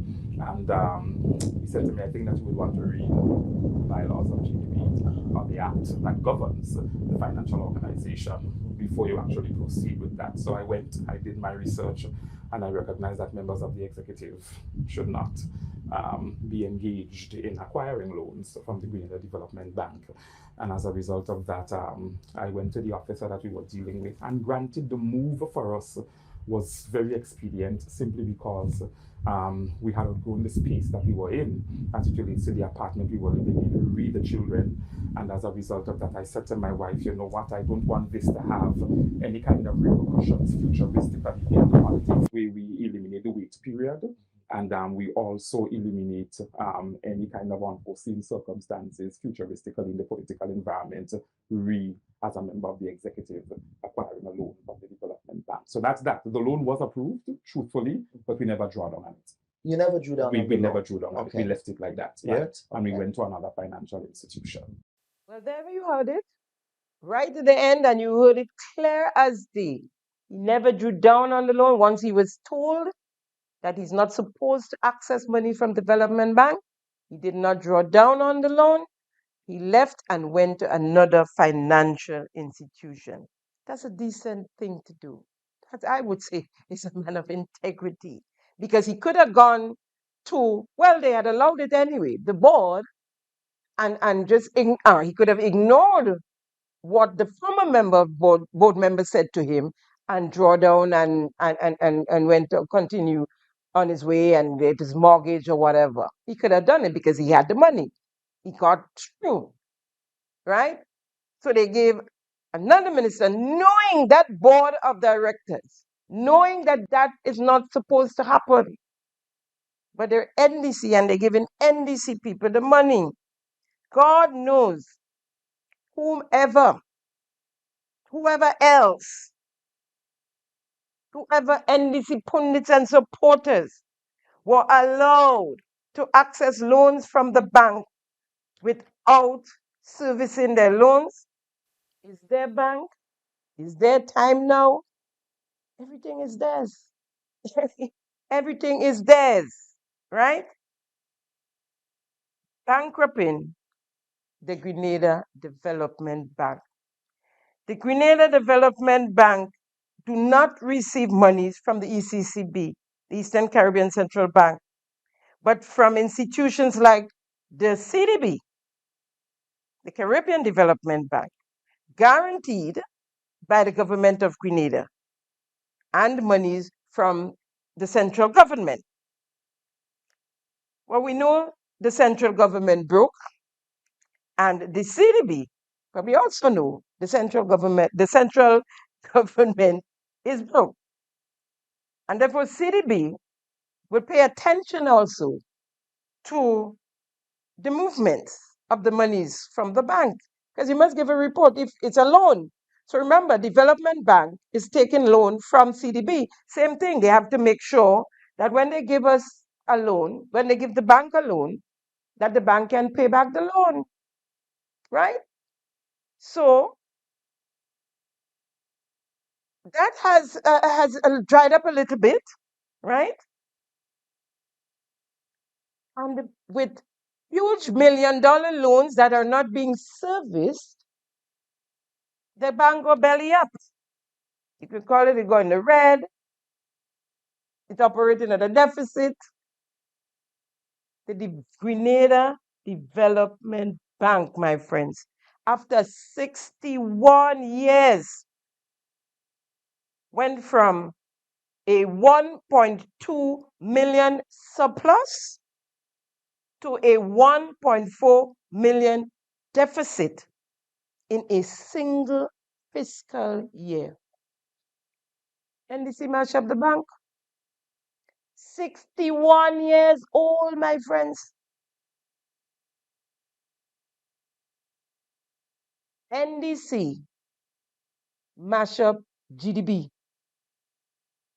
with a board of directors that can only see NDC. According to the 2024 annual financial statement of the Grenada Authority for the Regulation of Financial Institutions, GARFIN, the statutory body responsible for the supervising of the Grenada Development Bank, because I just told you ECCB does not do that for GDB. As of December 31st, 2024, and that's the last data we have, we should have had the 2025 one already, but we don't have that as yet because the bank has not been producing its financials. The GDB total assets as of the December 31st, 2024 of $119.9 million with a loan portfolio of 96.1 million and a net operating deficit of 1.4 million. Non-performing loans stood at 7.3% in comparison to 3% in previous years. According to the report, there is a 2.6 million reduction in total assets and a 3.3 million contraction in the loan portfolio, which ended a 16-year consecutive run of operating profits. A 16 consecutive year run of operating profits. They mash up the thing. The bank, you know. NDC mash up a bank. The bank is governed by an NDC board of directors, chaired by Project Polaris sponsor and Andre Saint Bernard, the Prime Minister's sidekick, one of the Prime Minister's sidekick. Mr. Trevor Saint Bernard is the deputy chair. I think, but they too operating illegally. I believe without a quorum. Patrick Simmons is on there as a board member. You know, the bank is managed by Mr. Royston Cumberbatch, given the position by Prime Minister Deacon Mitchell in September of 2023. This smells like another case of nepotism. The GDB, other statutory bodies of state-owned enterprises like Gravel and Concrete are operating below its required quorum, both as a result of resignation, both of which I have been brought to your attention. I have brought to your attention. Imagine, after 61 years, it took the NDC to mash up GDB. But are you surprised? The bank became the ATM of the NDC, approving millions of dollars in loans to their friends, knowing they can't service the loans, while farmers and fisher folk, small business owners, are being declined. The GDB now, in their desperation to stay afloat, the GDB decides to advertise the Grenada chicken farm up for sale. Now, if you look on your screen, you'll see the advert in one of the weekly newspaper there for sale. Interestingly, what is missing is how much it would be sold for. I brought to you the plight of this gentleman and his company some weeks ago. After begging the government of Grenada to help save the company, and if you look, you'd see photos of the production of this company, right?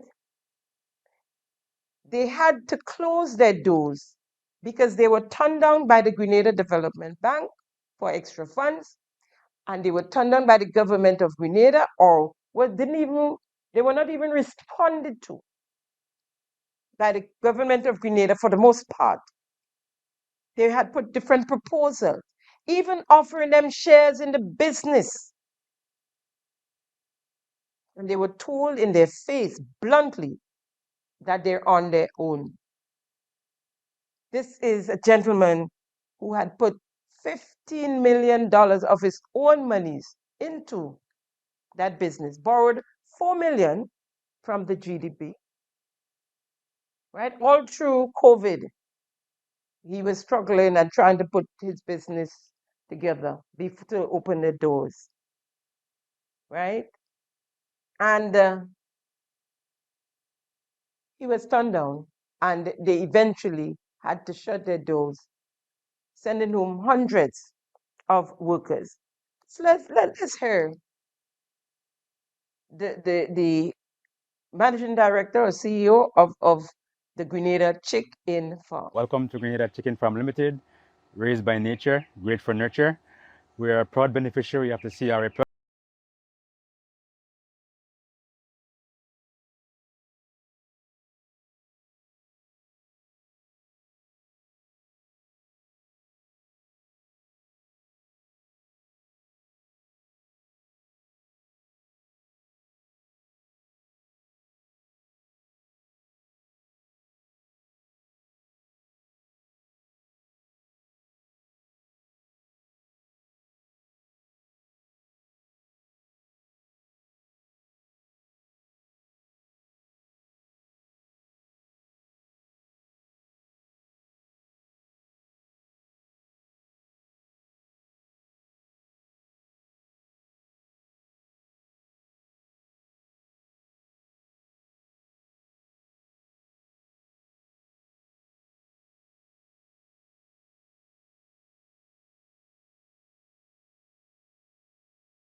The heat speed and temperature inside the houses. So the houses are fully enclosed, and therefore, by using the apparatuses from the CRM project, we're able to really have superior results from the growing operations by utilizing the ideal climate under which the birds will thrive. This project is empowering entrepreneurs and micro, small, and medium-sized enterprises, MSMEs like Grenada Chicken Farm, by encouraging the integration of digital solutions into their operations, thus reducing their carbon footprint while boosting production.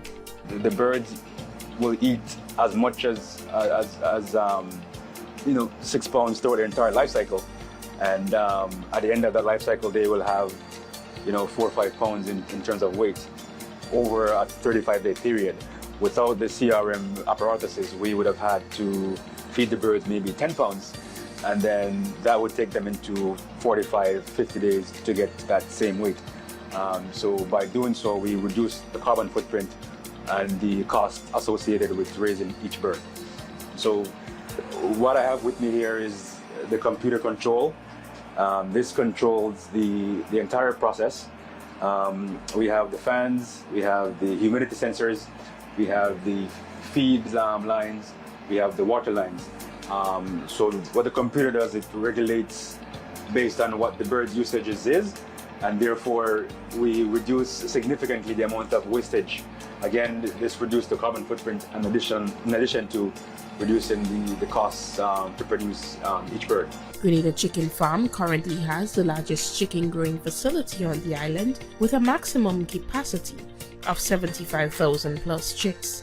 This technology allows the establishment to keep up with international trends while maintaining a competitive advantage. So the impact this project has had on the local poultry sector, ideally the production rate for Grenada would be about £1 million a year.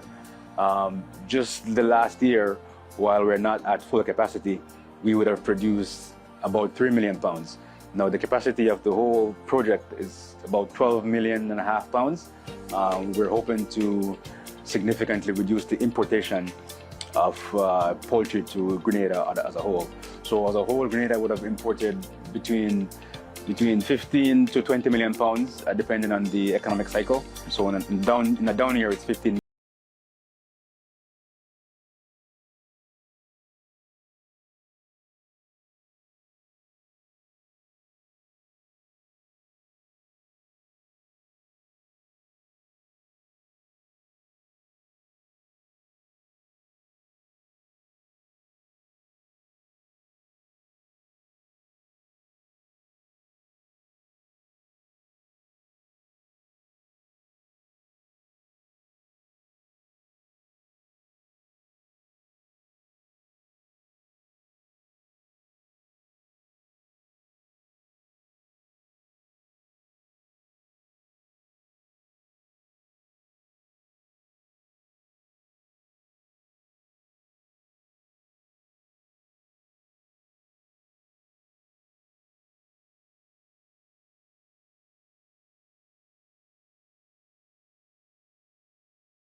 Folks, we import 11 million USD worth of chicken annually. 11 million US dollars worth of chicken annually is imported here in Grenada. That is roughly 29.4 million EC dollars annually. And the government of Grenada, did not see the need to help save this business, even after the family had invested $15 million of their own money into the business.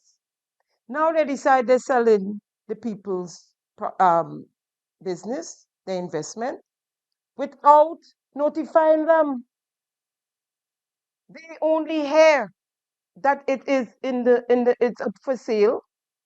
Tried contacting them after the gentleman said he spoke to them sometime last year, said he is negotiating with investors and asked that they hold on until for this to materialize. Without notifying him, without taking his calls after he found out that this is happening. They put his business up for sale. He does not even know how much they're selling his investment for. A $22 million investment. That's the value. That's what it's valued at. And word on the ground, because you know they can't keep their mouth shut, right? Is that they're bidding starting at less than, well, of what it's valued at. I'm hearing between $7 to $8 million. It's what they're starting at.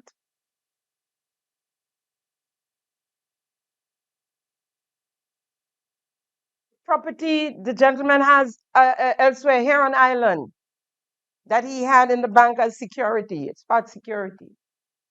They put that up for sale too. Because of course, you know, if you can't pay your loan at some point, your security, yeah, they put it up for sale as well. In the meantime, they ain't have nothing to sell for Andy. He not paying. But there's nothing to sell because they gave him back his security just so they don't have to sell it. So you could somebody else's own, and they can't say, well, look, you have Andy and you're not selling, because they gave him back his security. Right? Now, what kind of people is that? Who does that sort of thing?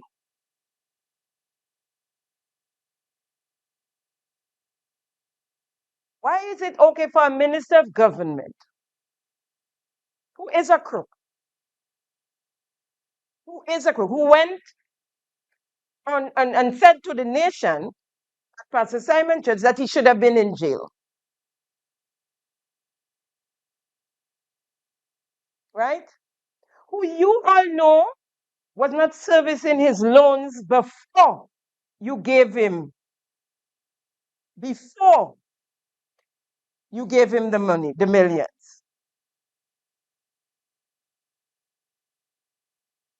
You gave him back his security, the securities, all of it, and leave the GDB. The board of directors should be fired on spot. All this time that they're hiding this thing there, knowing that the bank is underwater. And since this happened, we have not heard from the board. Not a word from the bank, not the board, not the government of Grenada. But as they say from the cabinet, let's just stay quiet, it will pass. But they say 8 days, after 8 days, something new. Well, we know it's every day, all day, something new with this administration. But Joe Collier making, we ain't forgetting. Forget? Listen, we ain't forgetting. So we'll knock and we'll knock and we'll knock and we'll pong and we'll pong and we'll pong, like we did with the GDB, like we will do with the gravel and concrete. And we come in, NTRC, we want to see how the monies that was y'all made there spending, the millions. NTRC. We need to know what's going on with the cannabis. There are a lot of things we need to know. Where's the ministry, the new Ministry of Housing that y'all said was running the Build Back Better program now? Who's the new Minister of Housing? That ministry. Separate from Tantiglo, who built her own house, her own office space. Tantiglo, you're good, Brett? No. I didn't realize you're that brave. Folks, it's just too much. It's just too much. And so we'd have to stop at this point.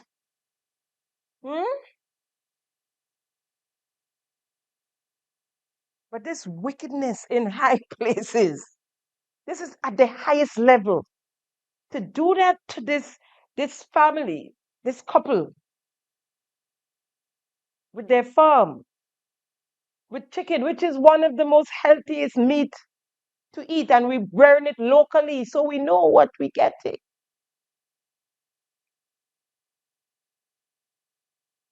But we're watching to see who is going to purchase the chicken farm. All the playing crooked? This is ugly. And God don't like ugly.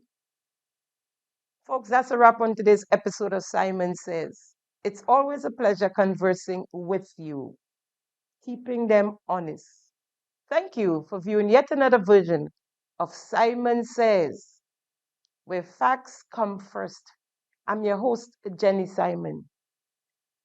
See you next week. Well, I'm not sure if it's Thursday or Wednesday or Friday. I'm not going to say same time, same place, but see you next week. And always remember, that Better Grenada is possible. Thank you for tuning in to Simon Says. To ensure that you never miss an episode, click subscribe and make sure to turn on the notifications by clicking on the notification bell icon. See you at the next episode.